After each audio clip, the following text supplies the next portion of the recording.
JMJ ప్రకృతి సంపద Telugu channel వీక్షిస్తున్న ప్రతి ఒక్కరికి స్వాగతం, సుస్వాగతం, ఘన స్వాగతం.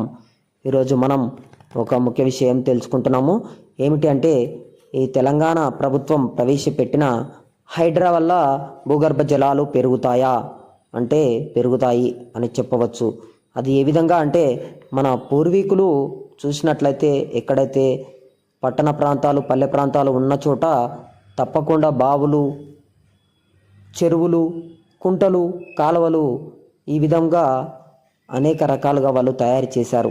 ఎందుకంటే భూమి మీద పడిన వర్షం భూమి పీల్చుకున్న తర్వాత అందులోకి వెళ్ళడానికి వాళ్ళు ఆ విధంగా చెరువులు, కుంటలు నిర్మాణాలు చేసి పెట్టుకున్నారు. కాబట్టి అలాంటివి ఈ ఆధునిక కాలంలో పట్టణ ప్రాంతానికి వచ్చినట్లయితే ఇలాంటి చెరువులు, కుంటలు అన్నిటిని కూడా ఆక్రమించేసి మనము పెద్ద పెద్ద భవనాలు నిర్మించుకుంటున్నాము.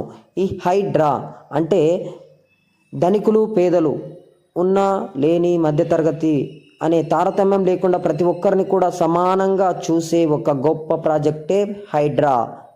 కాబట్టి హైడ్రాని తీసుకువచ్చి మన యొక్క ప్రభుత్వ భూములను ఎవరైతే ఆక్రమించి అక్రమ కట్టడాలు నిర్మించుకుంటున్నారో అలాంటి అన్నింటినీ కూడా తొలగించడానికి ఏర్పడింది హైడ్రా.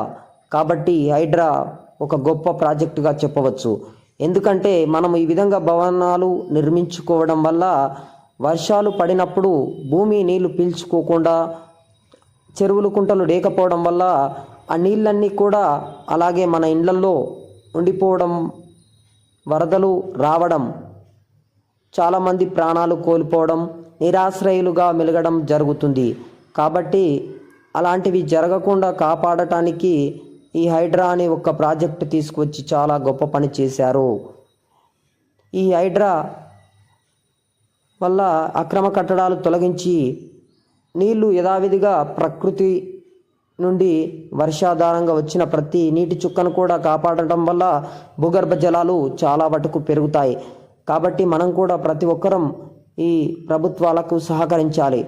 ఎందుకంటే ఎవరైతే అక్రమ కట్టడాలు నిర్మించుకొని ఈ విధంగా చెరువులు, కుంటలు లేకుండా చేసుకుంటున్నామో, కాలువల మీద నిర్మించిన ఇండ్లను ఒక 50 ఇండ్లు నిర్మించి అలాంటివి ప్రభుత్వాలు తొలగిస్తున్నట్లయితే మనము బాధపడవలసిన అవసరం లేదు.